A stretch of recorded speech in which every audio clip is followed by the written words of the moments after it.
Hello, everyone. The Progress Theory is back with more legends. This time, I speak with elite CrossFit athlete and medical doctor, Dr. Carys Webster. Now, I've wanted to get Carys on the Progress Theory for quite some time now. And I see on her Instagram that not only is she training to be an elite level CrossFit athlete, she's working in ITU for 12 to 13 hours at a time and studying for a master's in sport and exercise medicine. Like, seriously, when does she have the time to fit this all in? Well, that's what this episode is trying to find out. She's an incredible and inspirational athlete, and I know you'll love this episode. So let's crack on with the episode. As always, follow us on Instagram at The Progress Theory, like and subscribe to our YouTube channel, and also go back and download all of our other episodes of The Progress Theory. So this is the next Legend Series episode. This is Dr. Carys Webster.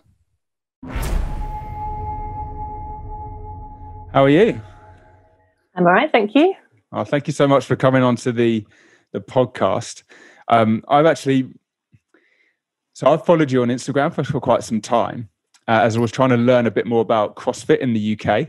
Yeah. And with that, I just noticed that, that's quite interesting that you're at the top end of UK CrossFit, training like 2 to 3 hours a day, it seems, and still working your full-time job, which is very much in the hospital, like 12 to 14 hours a day, it seems. And I was like, how did she do it? And then all of a sudden I saw I think I messaged, didn't I, saying, which course it was, because I saw that you'd started a master's.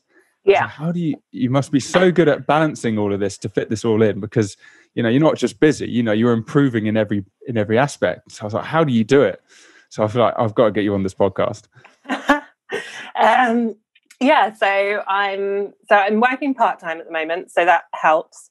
So I'm working part-time in intensive care, and then I train. So I normally work 2 long days a week. So that's 2 13-hour shifts a week.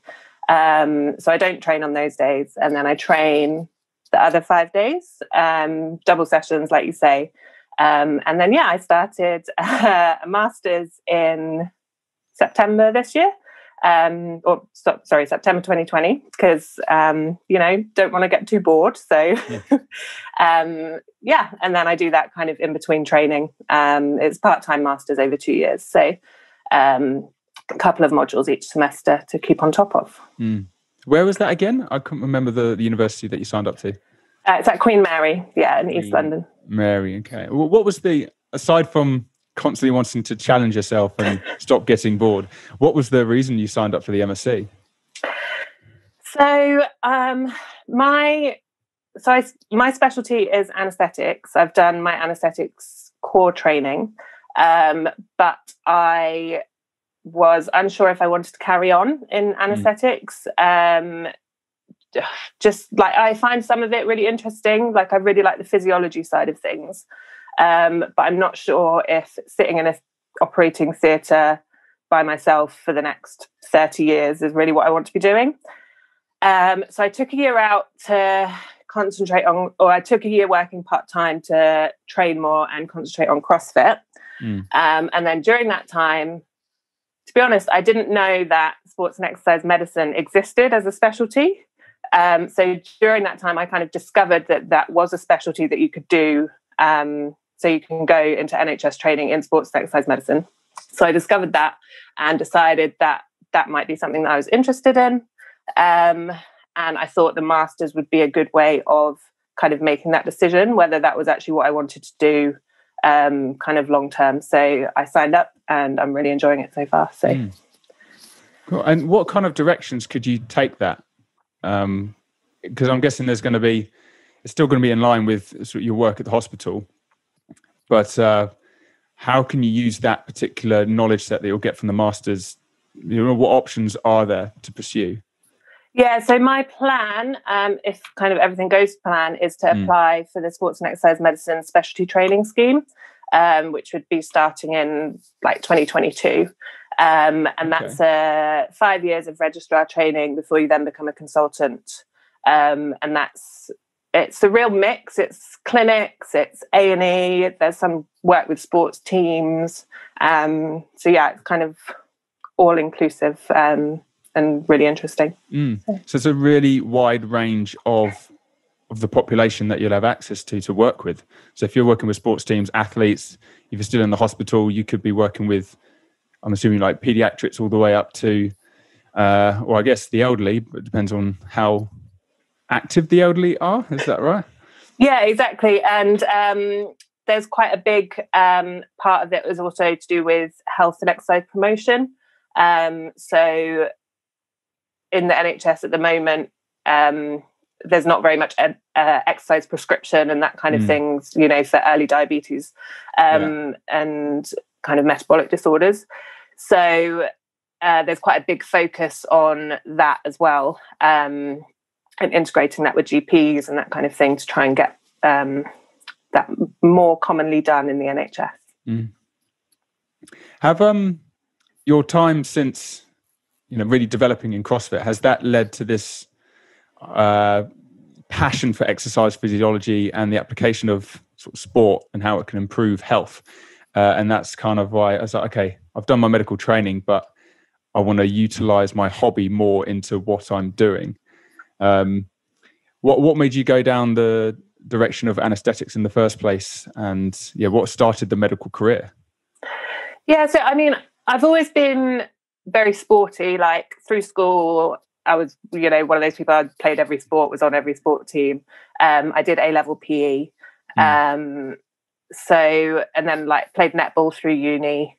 So I've always done that, but then I don't think I mean, firstly, I didn't realize it's not advertised very well, or it's quite a new specialty and there's not very many jobs kind of nationwide. So I didn't really know that it existed. So I went for anesthetics because there is that kind of physiology side, which I find really interesting, which is especially the exercise physiology. And that was kind of my area of focus. So that's why I went for the anesthetics. Because that was kind of the closest way I could think of working that into a job. But then as I was going through my core training in anesthetics, you know, people would ask me, oh, so what bit of anesthetics do you want to specialize in? And I'd start talking about exercise physiology and they'd kind of be, you know, is that a thing? Can you make that a job? Like, do you mean like preoperative, optimization and it never really clicked to find exactly what it was that I wanted to do. So then when I started reading more about it, and I guess through CrossFit as well, because there is that kind of quite big kind of goal of CrossFit is promoting exercise as health. I think that kind of in combination probably led me down that route. Yeah, it's such a shame that now sport is everywhere and we see the application and how we can utilize it and how it influences so many different professions. Whereas I was in the same boat as you. My original A levels were tailored so I could do meteorology, like study weather, because I hadn't heard anything about the application of doing something like doing a PE A level and then taking it further. So I didn't choose it originally. And then when I realized about halfway through my S levels, I was like, oh, actually, that's the direction I want to go. I managed to change it over. So imagine that sort of what's around now is around when we're going through, or you're making decisions like what to do for your A levels. Yeah. I guess professions are expanding, aren't they? And sport is seeping into, and health is sort of seeping into every profession. So it's bringing up more opportunities and allowing people to have their hobbies as part of their profession as well. So hopefully it gives people more options in the future as well, and they don't just get led down a road because that's what they thought they were meant to be doing. Yeah, of course. So you, like you said, at school, you were one of those played all of the sports.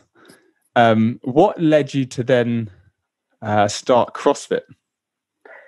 So it was after my first year of working as a doctor. I moved house to a place in Hammersmith, and so my aunt does CrossFit. So I'd heard about it through her, but like it was, oh, there's this thing called CrossFit. Like, they don't train in a gym, they train in a box, and there's no mirrors and all this stuff. And I guess it sounded interesting.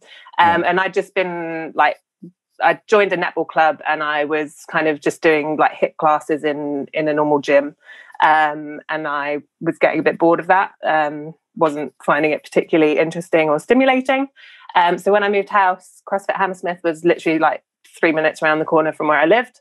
So I just sent them an email, joined up, and never really looked back. Just kind of got addicted pretty quickly and started to improve. And that was it, like right at the end of 2015 that I started. And I was like brand new, never done any Olympic lifting, never really touched a barbell, like never done any gymnastics. So it kind of just shows anyone can start, and if you work hard enough, you can get pretty far. What was it about CrossFit that made you so addicted so quickly? I don't know. I mean, I think compared to a normal gym, like the fact that everyone actually talks to each other and you make friends, and like you go on socials, and everyone's kind of cheering each other on. This kind of social aspect, I think, is really, really important. And then I think there's also the like learning new things. Like, here's some, you've never snatched before, and suddenly you can snatch an empty barbell, and then you can snatch 25 kilos. And I think that's kind of addictive as well, that seeing that if you put the effort in, that you make progress. Yeah, certainly. I can imagine, like, most fitness gyms are such charisma voids, aren't they? They're like vacuums, except for like there's a group of guys that will meet every Monday with vests and gloves, as so stereotypical. So then all of a sudden CrossFit came, had this box where they developed this community, and it's amazing just how many other facilities are opening up, copying. Might not following the same philosophy, but they're trying to gain the same aspects of utilizing community to bring in members and keep members. 100%. And because technically going to the gym is still part of your leisure time, it's not part of your job for most people. So it's a bit weird where you went to the gym to go somewhere that didn't have that kind of community. So yeah, it's amazing what they've done as like they call it a methodology, don't they? Yeah. So what's the aim with CrossFit? Because you're at the elite level now, and you competed at strength and depth. Is that right? Yeah. I remember watching that. And so, I mean, that's pretty cool, competing with all the elite level athletes. And I'm assuming most of the athletes are pretty much full-time athletes. I think full-time, or a lot of them coach, like in CrossFit gyms, so they're there all day. Yeah, they run a class, they train themselves, they run another class, they train themselves. So yeah, exactly. So where do you see the CrossFit going? Like, what are the goals with CrossFit? I think it's difficult to say. I would say particularly this year, because like I haven't competed since February last year. So I did 2 sanctionals last year. I did strength and depth, and then I did Norway, and then I haven't competed since then. So I don't know if everyone else feels the same, but I kind of feel like I have absolutely no idea where I stand at the moment, because there's only like Instagram to compare to, and everyone only posts their good stuff on Instagram. So I think the Open will be a really good I guess help to see where I am against other people in the UK, against other people in the world, see if or how much I've improved since, because the last Open was a year and a half ago now, so it'll be really nice to see what the progress is like from then. And then they're changing the whole season again anyway, so we've got the Open, and then we've got the quarterfinals, which I think is the top 10%. So hopefully I should qualify relatively easily for that. Would that be online as well? So it's it's a weekend in April where they said, I think it's like a Thursday to a Monday, there'll be a number of events over that weekend that you have to do. And then from there, there'll be the semi-finals, but we have no idea how many people qualify for that. So it's hard to know, hard to say what the goal is when we don't know yet what it looks like. Is that part of the excitement, or is that frustrating because you're like, oh, I want to plan for this and you're not giving me all the information I need? It would be nice to know, but also I think if this year has taught us anything, it's that there's no point in planning because everything can change at the very last minute anyway. So for me, like I keep training, I keep doing what my coach tells me to do. And then hopefully at some point I'll be allowed back on the competition floor to show what I've been working on. Yeah. So who is your coach, and what kind of stuff have they been focusing on recently? So my coach is Phil Mansfield from Red Pill Training.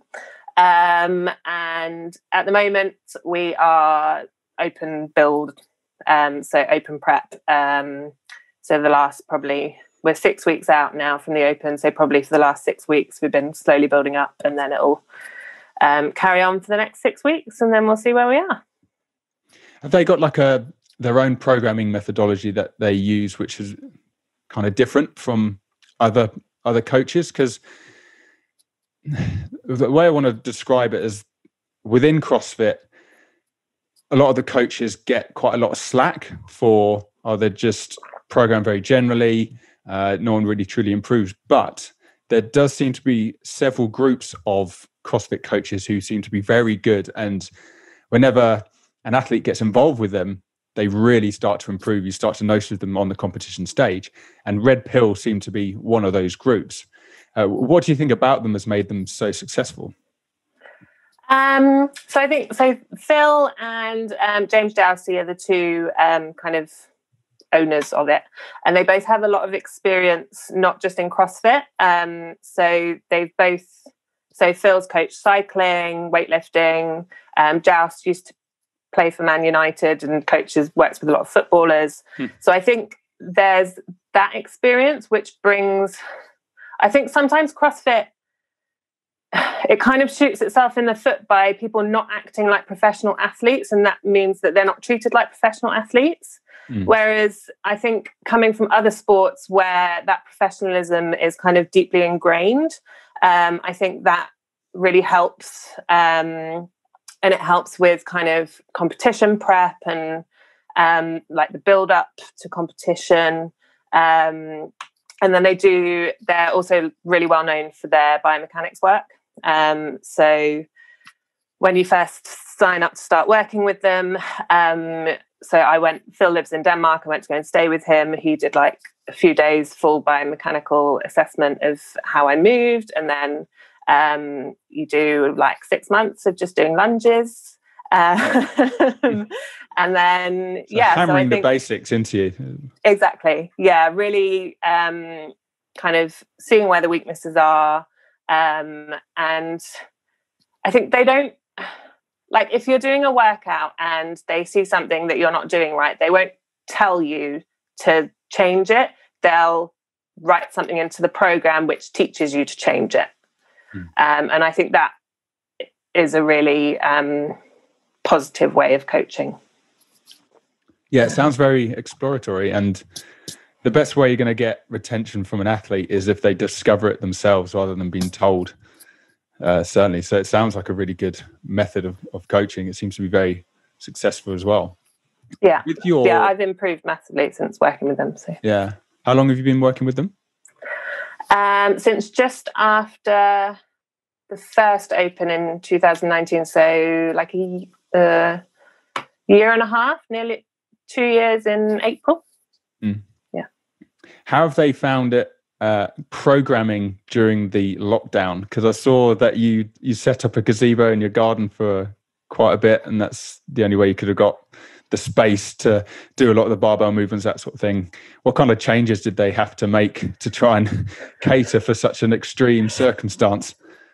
Yeah, so I mean, I just I sent Phil a list of all the equipment I had, and at the beginning of the first lockdown, obviously it was less, and then I've slowly built up. I got pull-up bar installed on my house. Nice. Yeah, and then he just worked around that based on what I told him that I had and what I could do. So we did our best, and it seems to have been okay. They seem to develop a very good like coach-athlete relationship, because you're so interested in exercise physiology. Do they often sort of bring you into their decision making when it comes to programming aerobic work and how that links with the more anaerobic stuff that you do with CrossFit? I think it depends. Like when I first went to go and see Phil, he asked, like, do you want to know, like when I'm looking at when I'm looking at you, do you want to know what I'm seeing, or do you want me to just tell you what to do? And I was like, no, I want to know. So yeah, he talks through it. And then if I ask, it doesn't necessarily say like day to day exactly, what the underlying reasons for every workout is. But if I ever want to ask or have any questions, then yeah, they're quite open. Always good for that. Regarding your interest in exercise physiology, you've started a blog on exercise physiology. What was the aim of the blog? Is it just to get your ideas down and sort of express yourself? And sometimes it's best to get things out on paper, isn't it?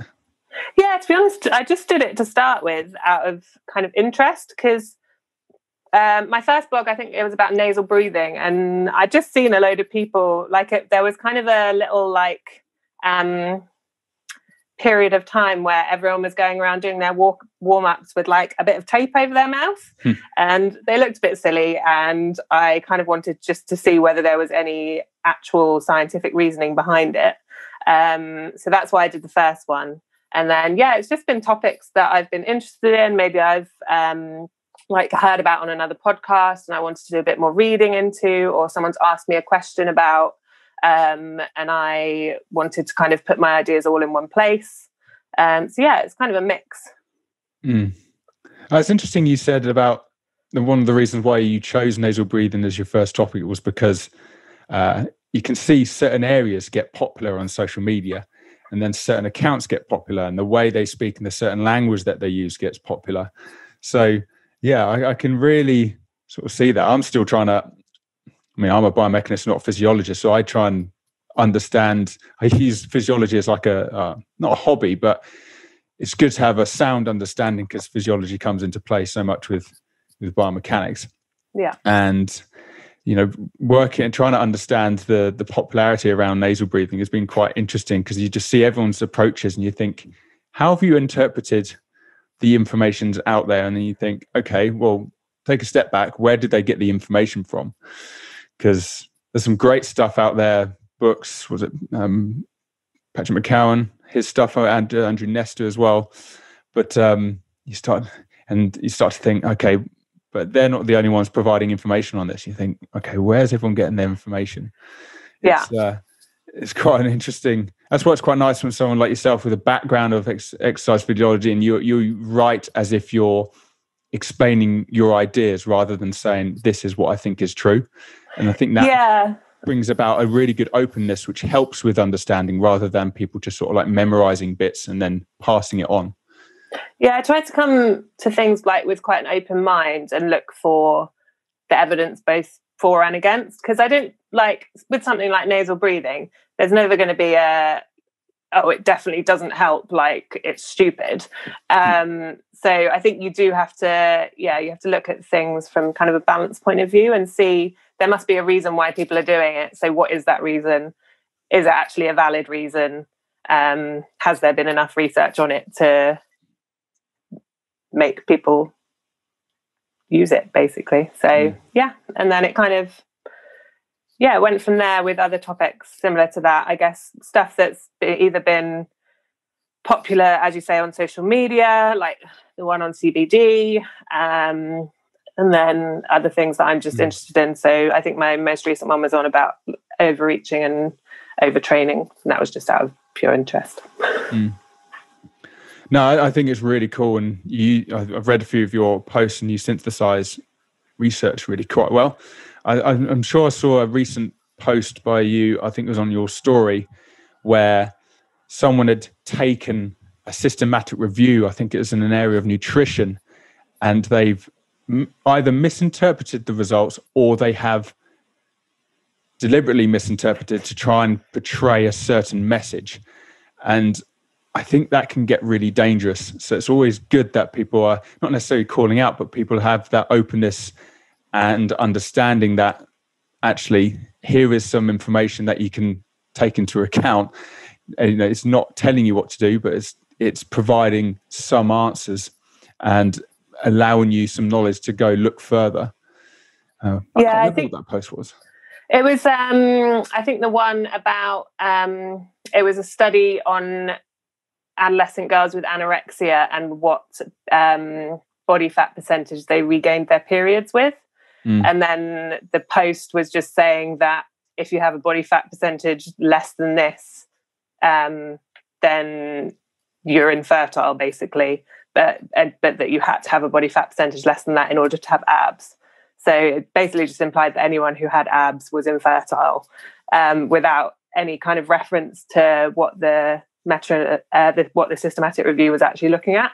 And I think posts like that, people just tend to like repost on their stories. Like they see a good infographic and they repost it without anyone ever reading the study that it was based on. So I just wanted to kind of highlight the fact that the study was not anything to do with athletes or healthy individuals. It was quite a biased look, and people should bear that in mind.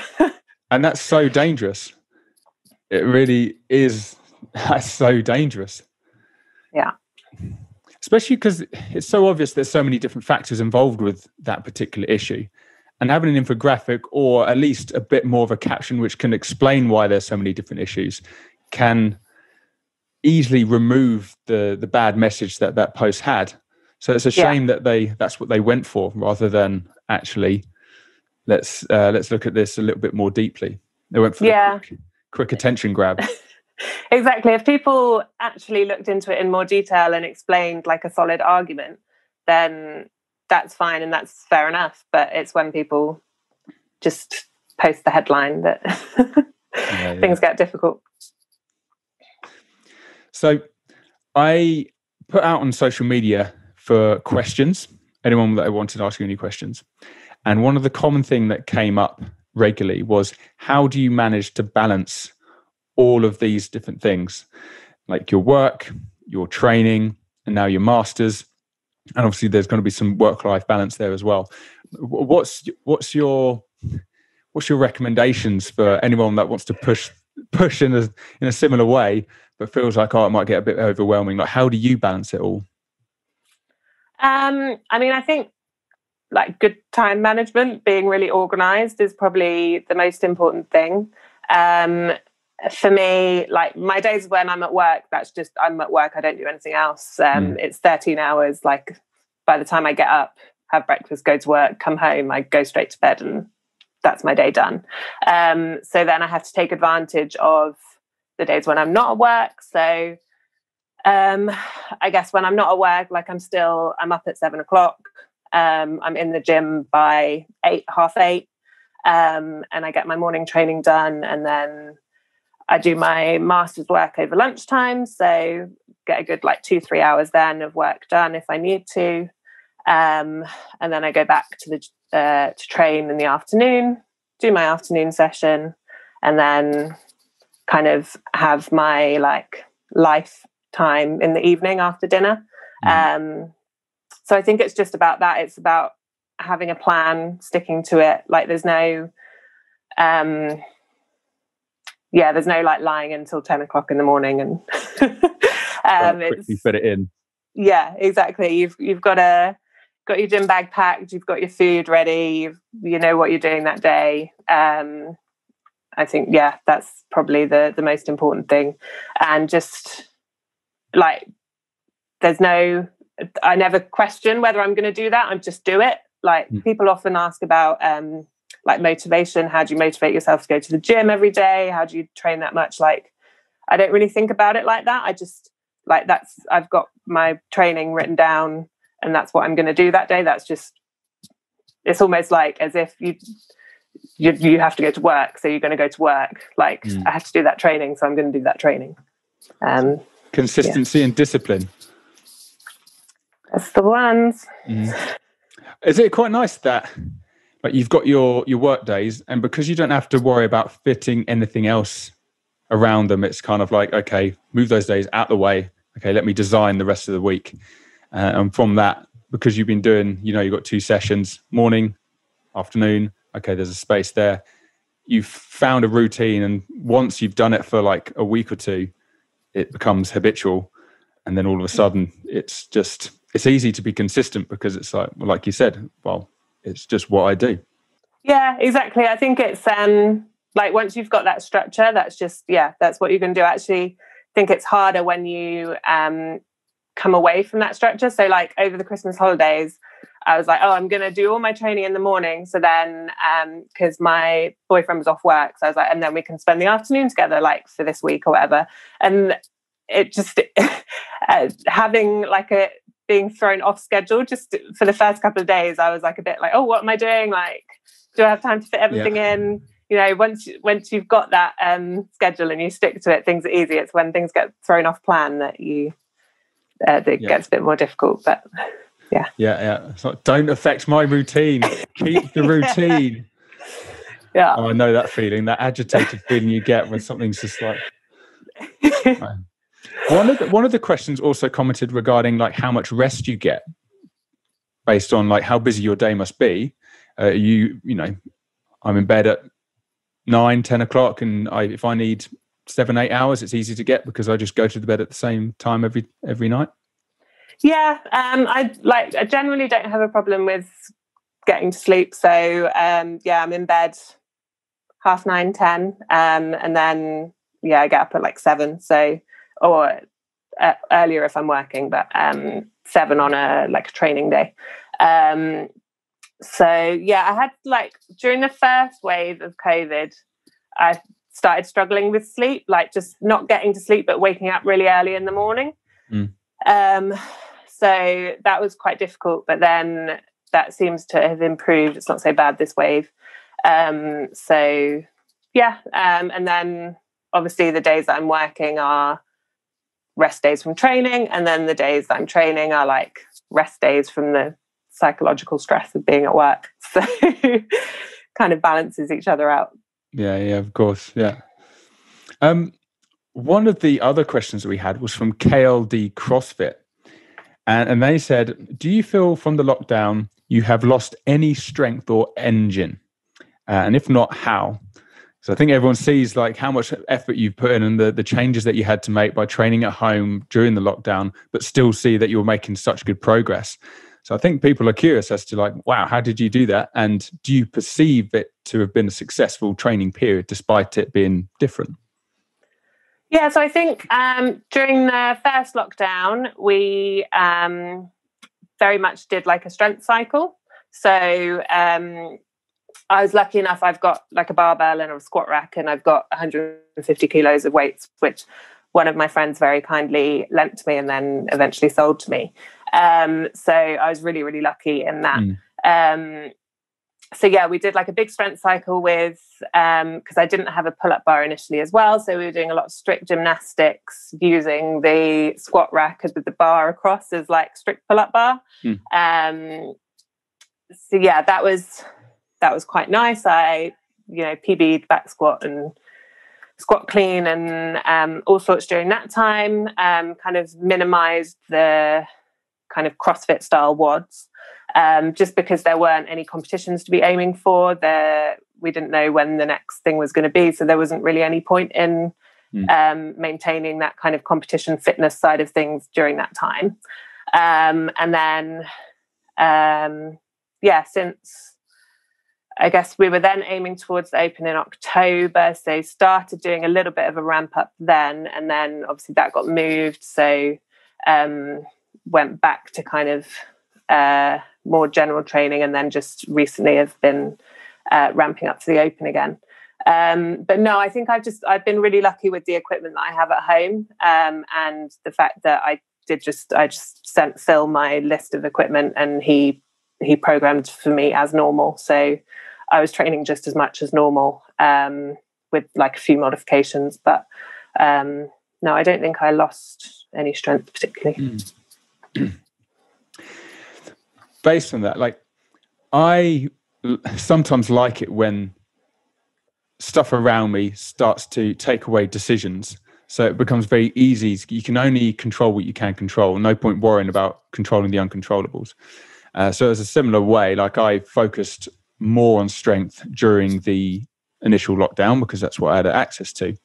And then it made me, what you were saying made me think, because typically in an off season, if you've got no competition in the near future, you probably wouldn't be really hammering the CrossFit specific fitness. So you would ease up on that. So my question to you is, which cycle do you prefer? Do you prefer off season or do you prefer sort of pre-competition ramp up? I love the pre-competition ramp up. Like that feeling of doing a workout and feeling fit is like the best feeling. Like feeling like you've done everything and you've given it your best and you're like a complete mess at the end. Yeah, I love that. So for me, like strength doesn't come so naturally to me. I have to work very hard at it. Like I have very long limbs, so squats are not my favorite. So yeah, for me, I love a good, like, just give it everything you've got workout. Hopefully one day I'll experience that feeling of feeling fit. Fingers crossed. Yeah.